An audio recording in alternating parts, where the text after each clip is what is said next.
Hello students. So next topic we are going to study in electromagnetic induction is motional EMF. अभी तक हमने EMF पढ़ा, EMF induce होता है magnetic flux change होने की वजह से. अब हमने पढ़ा है motional EMF. Motional EMF means अगर कंडक्टर, सपोज मेरे पास PQ कंडक्टर है और ये एक U शेप्ड कंडक्टिंग रेलिंग है कोई भी, और इस PQ कंडक्टर को मैं इसके ऊपर मूव कर रहा हूँ, तो इसके मूव करने की वजह से भी क्या होता है, इंड्यूस्ड ईएमएफ डेवलप हो जाता है. ठीक है, कुछ इंड्यूस्ड ईएमएफ डेवलप हो जाता है, वो पढ़ना है. अब क्यों होगा ये समझिए पहले. ये मेरे पास कंडक्टर है, इसको मैं अंदर मूव कर रहा हूँ, तो मेरा क्या चेंज हो रहा है, एरिया चेंज हो रहा है. ये एरिया, मैग्नेटिक फील्ड लाइंस क्या है, रेड क्रॉस बना हुआ है, ये अंदर की डायरेक्शन में है, इनसाइड डायरेक्शन में मैग्नेटिक फील्ड लाइंस. अगर मैं इसका इस PQ कंडक्टर को इसके अंदर लेके जा रहा हूँ, ये इसके ऊपर रेलिंग के ऊपर मूव कर रहा है, तो ये क्या हो रहा है, इसका एरिया चेंज हो रहा है. एरिया चेंज हो रहा है, दैट मींस फ्लक्स चेंज हो रहा है, phi b into a. ठीक है, फ्लक्स चेंज होने की वजह से क्या होगा, ईएमएफ इंड्यूस होगा. ठीक है, तो ये ईएमएफ इंड्यूस होगा. कितना ईएमएफ इंड्यूस होगा वो पढ़ना है. सपोज मेरे पास ये x लेंथ है, ये एक एट एन इंस्टेंट, ये इसको मैं अंदर लेके जा रहा हूँ inside towards this rs, inside लेके जा रहा हूँ at an instant we have RQ equal to X, RS equal to L. ये L लेंथ है, ये X लेंथ है, तो मेरा एरिया क्या हो जाएगा, area of loop at that instant कितना हो जाएगा, L into X. एरिया क्या होता है, area A, this is equal to L into X. ठीक है, अब अंदर एरिया कम हो रहा है, फ्लक्स कम हो रहा है, तो क्या होगा, कुछ EMF इंड्यूस होगा जो कि क्या करेगा, इस एरिया को ओपोज करेगा, फ्लक्स चेंज को ओपोज करेगा, इस एरिया कम होने को ओपोज करेगा. तो कितना फ्लक्स होगा, so magnetic flux according to Faraday's law. Faraday's law क्या कहता है, electro induced EMF is equal to rate of change of flux. Faraday's और लेंज ने ही बोला था, induced EMF is equal to rate of change of flux. और अगर यहाँ पर अब मेरा फ्लक्स कितना है वो पता करना है, एरिया पता है मुझे, सो मेरा फ्लक्स क्या होगा, मैं यहाँ साइड में कैलकुलेट कर रहा हूँ, मेरा फ्लक्स क्या होगा, फाई क्या होता है, B into A. ठीक है, और साथ में क्या होता है, BA, this phi is B into A, साथ में भी कुछ होता है इसके. जब मैं लिख रहा हूँ B dot A, that means मेरा क्या होता है, BA cos थीटा. ठीक है, अब क्या, एरिया मैग्नेटिक फील्ड, थीटा की जरूरत नहीं है हमारे को, B into A. So this B is like this and area is, what is this area, L into X. Area is length into this, length into breadth. This is my area. So flux कितना आ गया मेरा, B into L into X. ये flux आ गया. अब मैं इस flux को अगर यहाँ पुट करूँ B into L into X, तो ये क्या हो जाएगा, B कांस्टेंट है, constant magnetic field, this length is constant, what is changing, this X is changing ना, ये X की वैल्यू कम हो रही है धीरे धीरे, तो ये क्या आएगा, dx by dt with a minus sign. ठीक है, ये मेरा क्या आ गया, इंड्यूस्ड ईएमएफ आ गया. Now coming on to this, E क्या है, minus L dx by dt. What is dx by dt, आप सबने पढ़ा है dx by dt क्या है, E is BL into minus dx by dt क्या होता है, velocity, change distance over time, velocity होता है. और वेलोसिटी क्या है, डिक्रीजिंग x की डायरेक्शन में है ना, ये इधर मूव कर रहा है v वेलोसिटी से, डिक्रीजिंग x की डायरेक्शन में है, इसलिए नेगेटिव साइन आया, BLV.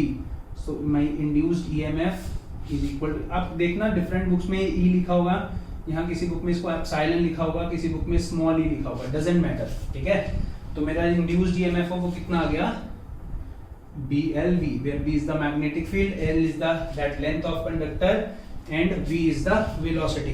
Now what is the direction of current, if EMF is induced, that means current should be there, the current should be there in this closed loop PQRS. What is the direction of current, that we have to find. So my EMF is equal to BLV. अब इसमें एक चीज और, इसकी direction की बात करते हैं. अब हम इसकी डायरेक्शन की बात करते हैं. डायरेक्शन जो है इसकी हम देते हैं Fleming's left hand rule. Fleming's left hand rule से, फ्लेमिंग्स लेफ्ट हैंड रूल क्या कहता है, सेम जैसे फ्लेमिंग्स राइट हैंड रूल से. लेफ्ट हैंड रूल तो हमने पहले पढ़ लिया, FBI से पढ़ा था ना, force Fleming's right hand rule. This is given by Fleming's right hand rule. What Fleming's right hand rule says? Right hand rule क्या कहता है Fleming's का? अगर मेरे पास 3 मेरे फिंगर्स हैं परपेंडिकुलर डायरेक्शन में हैं, तो मेरा थंब क्या बताता है? Motion. This finger gives magnetic field and central finger gives the direction of induced current. जैसे कि मेरा लेफ्ट हैंड रूल था, लेफ्ट हैंड रूल में क्या था आपको याद होगा, FBI सेम था. अगर मेरे पास मुझे पता है मोशन है चार्ज का या करंट है मैग्नेटिक फील्ड है, तो फोर्स कहाँ लगेगा वो बताता है. जब भी हम इंड्यूस्ड करंट की बात करें तो हमें फ्लेमिंग्स राइट हैंड रूल की बात करनी है. राइट हैंड रूल में क्या होगा? This is my force, this is magnetic field and this is current. तो ये जो फोर्स है अब हम इसको मोशन बोलते हैं, जिस डायरेक्शन में मूव कर रहे हैं हम कंडक्टर को. ये मेरा क्या मैग्नेटिक फील्ड, तो मुझे इंड्यूस्ड करंट की डायरेक्शन पता चल जाएगी. ठीक है, यहां मैं लिख देता हूं, thumb gives motion, first finger gives magnetic field, सो सेंट्रल फिंगर में क्या बताती है? Value of induced current, value of induced current. तो सेंट्रल फिंगर की बात करें और हम यहां पर देखें तो क्या होगा? ये मेरा मोशन कहां हो रहा है? इस डायरेक्शन में हो रहा है, मतलब मेरा मोशन इस डायरेक्शन में हो रहा है और मेरी मैग्नेटिक फील्ड कहां है? इस डायरेक्शन में. मोशन इस डायरेक्शन में हो रहा है, मैग्नेटिक फील्ड कहां है? इनसाइड. तो where is my induced current? In this direction. ठीक है, देखिए ध्यान से, मोशन इस डायरेक्शन में है, मैग्नेटिक फील्ड इनसाइड है. आप करके भी देख सकते हैं. तो मेरा करंट किस डायरेक्शन में? इस डायरेक्शन में. That means from this P to Q, then here, then here, then here. ठीक है, इस डायरेक्शन में मेरा क्या होगा? मैग्नेटिक. इस डायरेक्शन में क्या होगा? इंड्यूस्ड करंट होगा. और हमने इस इंड्यूस्ड करंट को क्या निकाला? फ्लेमिंग्स राइट हैंड रूल से. ठीक है, किससे निकाला? फ्लेमिंग्स राइट हैंड रूल से. इसको हम फर्स्ट फिंगर भी बोल सकते हैं, फोर फिंगर भी बोल सकते हैं. ठीक है, तो फ्लेमिंग राइट हैंड रूल से हम इसकी इंड्यूस करंट की डायरेक्शन फाइंड आउट कर लेंगे. अब जो हमने इसमें नेक्स्ट चीज पढ़नी है, that is motional EMF from Lorentz force. अभी तक हमने मोशनल ईएमएफ निकाला था इससे पहले फैराडेज लॉ से. अब हम सेम चीज, सेम ईएमएफ की वैल्यू जो BLV वैल्यू आई थी, वो motional EMF due to from the Lorentz force से भी निकाल सकते हैं. कैसे? कि हमें पता है कि ये PQ कंडक्टर है, इसमें बहुत सारे इलेक्ट्रॉन होंगे, कंडक्टर है तो फ्री इलेक्ट्रॉन होंगे. अब सपोज मैं इस कंडक्टर को मूव कर रहा हूं, दैट मींस मैं क्या कर रहा हूं? अपने इलेक्ट्रॉन्स को मूव कर रहा हूं. ठीक है, कंडक्टर को मूव कर रहा हूं, दैट मींस क्या? इलेक्ट्रॉन्स को मूव कर रहा हूं. इधर इलेक्ट्रॉन्स इधर मूव हो रहे हैं, मैग्नेटिक फील्ड है इस डायरेक्शन में, तो कुछ ना कुछ लोरेंट्ज फोर्स लगेगा. कितना होता है वो लोरेंट्ज फोर्स? आप सबने पढ़ा है इसको. लोरेंट्ज फोर्स कितना होता है? F equal to Q V cross B. Lorentz force कितना होता है? V और B के परपेंडिकुलर कुछ लॉरेंट्ज फोर्स लगेगा और उसकी डायरेक्शन कैसे निकालेंगे? फ्लेमिंग्स लेफ्ट हैंड रूल से. यही पढ़ा था ना, फ्लेमिंग्स लेफ्ट हैंड रूल से इसकी डायरेक्शन निकालेंगे. लॉरेंट्ज फोर्स में लेफ्ट हैंड रूल से कैसे निकालेंगे? अगर मैं इसकी डायरेक्शन फाइंड आउट करूं लेफ्ट हैंड रूल से, सो मेरे पास क्या है? मेरा लेफ्ट हैंड है, इसमें FBI, ये क्या है? मैग्नेटिक फील्ड है. मैग्नेटिक फील्ड की डायरेक्शन है, इलेक्ट्रॉन्स इधर मूव कर रहे हैं बेटा, इलेक्ट्रॉन्स इधर, तो करंट कहां मूव कर रहा होगा? उसके अपोजिट डायरेक्शन में. ये तो करंट बताता है ना. तो ये क्या है मेरा? F, और ये क्या है मेरा? Magnetic field. This is my current. Electron इधर मूव कर रहे हैं तो करंट किधर है? इधर. तो मेरा फोर्स किधर लगेगा? इलेक्ट्रॉन्स पे, ऊपर की डायरेक्शन में लगेगा. That means from Q to P. ठीक है, लेफ्ट हैंड आप सब करके देख लीजिएगा अपनी कॉपी में. Magnetic field inside, electrons are moving here, so current is moving on the right hand side. So force acting on electrons is in direction from Q to P. Q से P direction में क्या लगेगा? मेरा force लगेगा. इस direction में force लगेगा, magnetic force. ठीक है, इस डायरेक्शन में जब इलेक्ट्रॉन पे फोर्स लगेगा तो क्या होगा? यहाँ P के पास बहुत सारे इलेक्ट्रॉन्स इकट्ठे हो जाएंगे और यहाँ क्या रह जाएगा? पॉजिटिव चार्ज रह जाएगा. ठीक है, P के पास नेगेटिव चार्ज रह जाएगा और यहाँ पर Q के पास क्या रह जाएगा? Positive charge. ये P मैं लिख देता हूँ यहाँ, ये P क्या हो जाएगा? नेगेटिव हो जाएगा और Q क्या हो जाएगा?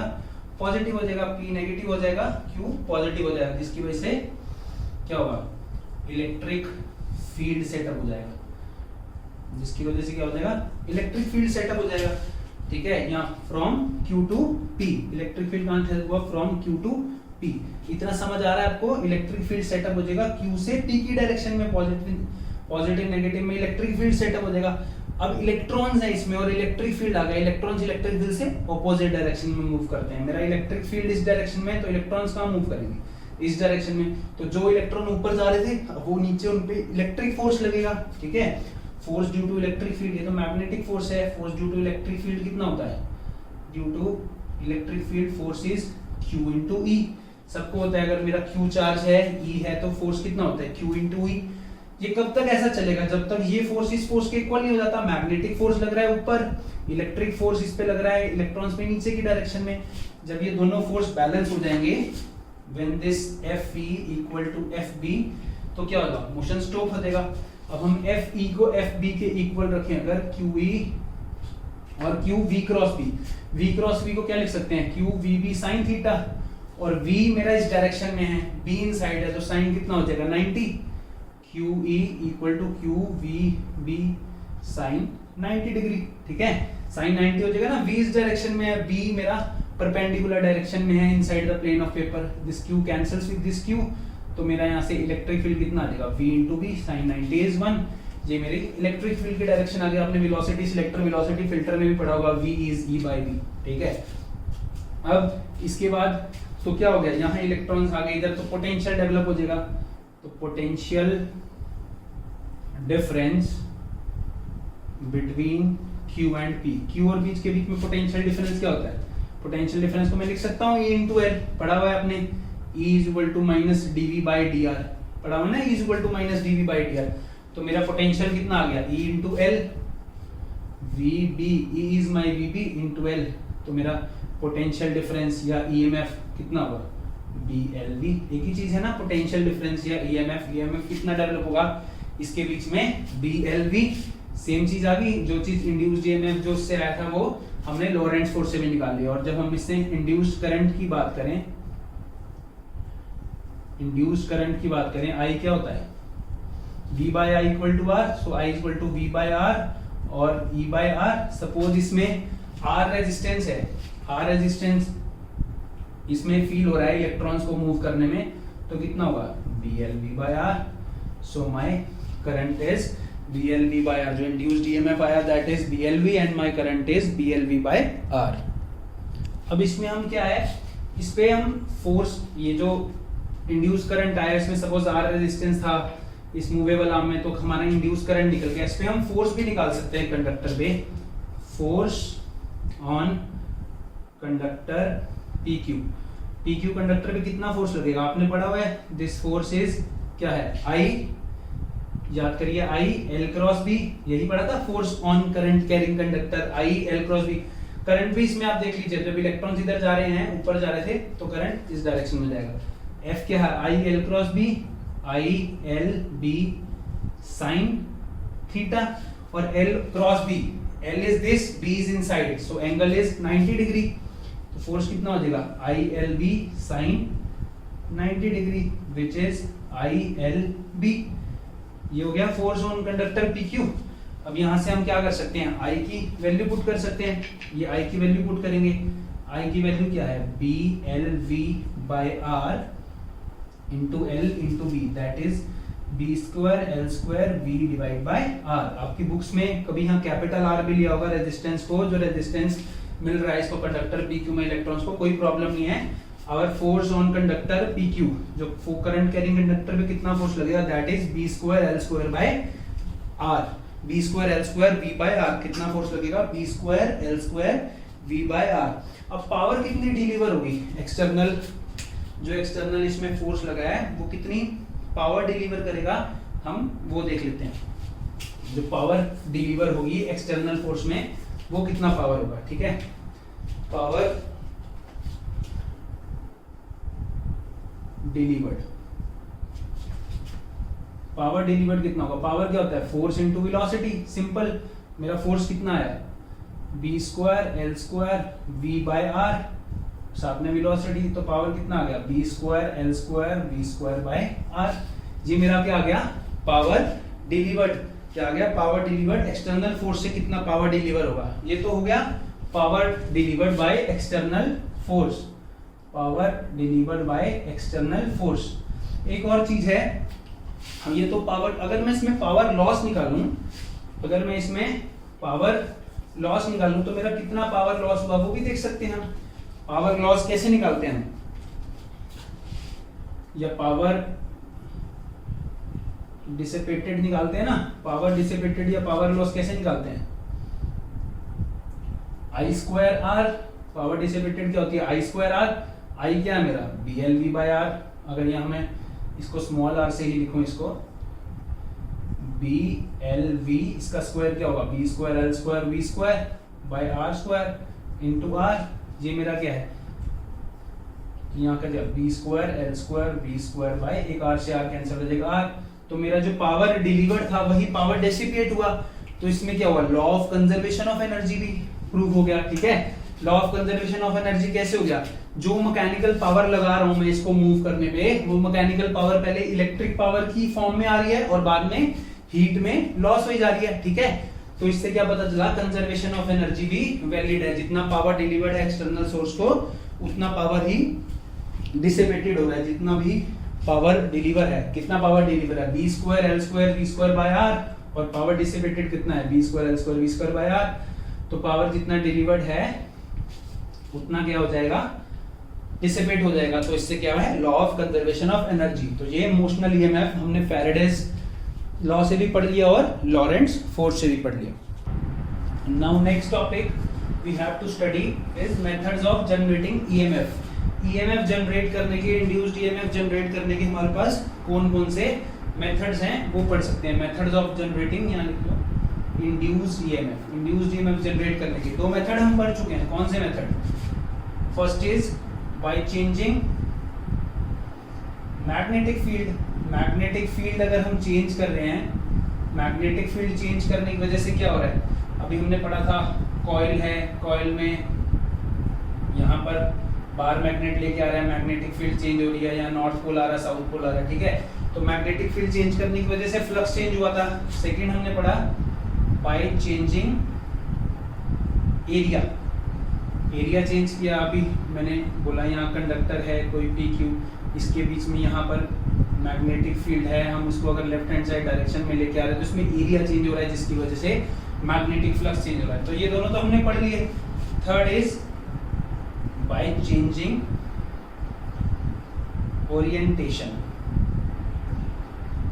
Of A with respect to B. मतलब एरिया का ओरिएंटेशन चेंज करना बी के रिस्पेक्ट में। क्या, एरिया का ओरिएंटेशन चेंज कर दो बी के रिस्पेक्ट में। मतलब सपोज मेरे पास यहाँ एक मैग्नेटिक फील्ड है जो कि जनरेटर्स में, ट्रांसफार्मर में ये चीज काम करती है। यहाँ मेरे पास मैग्नेटिक फील्ड है, सपोज मेरे पास यहाँ कोई कॉइल है। ठीक है, ये फर्दर डायनेमो में जाती है, आप इसको नहीं जानना। ये एक एक्सिस पे रोटेट कर रही है। इसको और अच्छे से आप लोग उसमें एसी जनरेटर जो आपका टॉपिक है अल्टरनेटिंग करंट में, उसमें समझ पाएंगे। समझ यहाँ भी आ जाएगा, पर अल्टरनेटिंग करंट चैप्टर में और अच्छे से एक्सप्लेन है ये क्या चीज़ है। तो एक कॉइल है मेरा, कॉइल एक एक्सिस पे रोटेट कर रही है। दैट मीन्स सपोज मेरे पास क्या है, मैं आपको यहाँ से दिखाता हूँ। सपोज मेरे पास ये कॉइल है, ठीक है, और यहाँ क्या है, मैग्नेटिक फील्ड है। ये कॉइल यूं रोटेट कर रही है एक पर्टिकुलर एक्सिस पे, रोटेशनल एक्सिस पे ये क्या कर रही है, कॉइल रोटेट कर रही है। तो जब ये कॉइल मैग्नेटिक फील्ड सपोज इस डायरेक्शन में है और कॉइल का एरिया वेक्टर भी इस डायरेक्शन में है जो नॉर्मल कंपोनेंट है, ठीक है, तो एंगल क्या हो जाएगा फ्लक्स में, बी ए cos 90 डिग्री। जब ये रोटेट करके यूं आ गया, अब क्या हो गया, ये कॉइल और मैग्नेटिक फील्ड यानी कॉइल का एरिया वेक्टर कहाँ है, इस डायरेक्शन में है, ठीक है ना, नॉर्मल। तो इनके बीच में 90 डिग्री का एंगल हो गया फ्लक्स के बीच में। तो फ्लक्स मैक्सिमम चेंज हुआ, 0 से 90 हो गया, फिर यहाँ आया, फिर फ्लक्स 0 हो गया, फिर 90, ठीक है। तो इससे भी क्या हो रहा है, ओरिएंटेशन चेंज करने की वजह से भी क्या हो रहा है, फ्लक्स की वैल्यू हमारी चेंज हो रही है। सपोज मैं किसी ओमेगा एंगुलर वेलोसिटी से इसको रोटेट कर रहा हूँ। ओमेगा आपने 11th क्लास में पढ़ा, एंगुलर वेलोसिटी क्या होता है, एंगुलर डिस्प्लेसमेंट अपॉन टाइम, और मैग्नेटिक फील्ड और एरिया इसमें थीटा एंगल बना रहा है अलग अलग इंस्टेंट पे, omega is theta by T. तो मेरा अगर मैं यहाँ बात करूँ, समझ आया बेटा आपको, ये मैग्नेटिक फील्ड की डायरेक्शन है, मैग्नेटिक फील्ड की डायरेक्शन है, और वो क्या है, मेरा कॉइल है, कोई भी कॉइल है, उसको मैं मैग्नेटिक फील्ड में रोटेट करा रहा हूँ, तो उसमें कॉइल का एरिया क्या है, ठीक। तो हमें इसमें फ्लक्स की बात करनी है। What is flux, flux is B A cos theta, flux ही होता है, और कॉस थीटा की जगह मैं क्या लिख सकता हूँ, flux is B A cos omega t, ठीक है। फ्लक्स की जगह क्या लिख सकता हूँ, B into A cos theta की जगह क्या लिख सकता हूँ मैं, ओमेगा टी लिख सकता हूँ, ठीक। अब इस फ्लक्स की वजह से, इस रोटेशन की वजह से ईएमएफ कितना इंड्यूस हुआ, EMF is minus d phi by d t, minus d by phi d t of this phi, phi is this cos omega t, ठीक है, फाई की वैल्यू।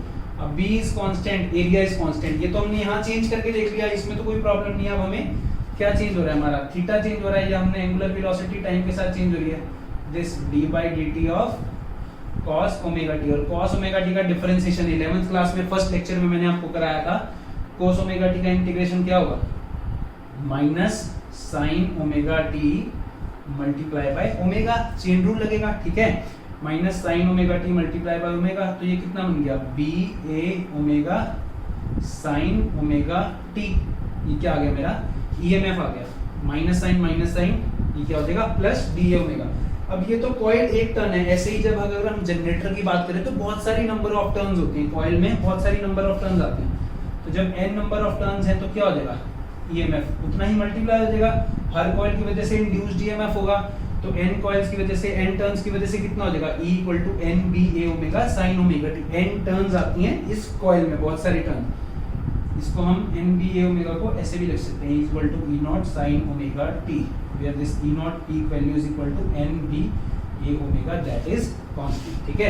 तो मेरा EMF कितना आ गया, NBA omega sin omega t, मतलब ये EMF क्या है, साइनोसॉइडल वेरी कर रहा है, साइनोसॉइडली वेरी कर रहा है, ये मैक्सिमम मिनिमम यूं, और ये कितनी वैल्यू होगी मेरी, पीक वैल्यू होगी E naught की, टाइम के साथ ये है E का ग्राफ। ये मैं और अच्छे से इसको एक्सप्लेन करूंगा आपके अल्टरनेटिंग करंट चेक में, जब मैं वहां पर एसी जनरेटर पढ़ाऊंगा। तो ये डिफरेंट मेथड्स हैं ईएमएफ जनरेट करने के, इंड्यूस्ड ईएमएफ जनरेट करने के, by changing magnetic field, by changing area, और by changing the orientation of coil with respect to the magnetic field, orientation change करने का।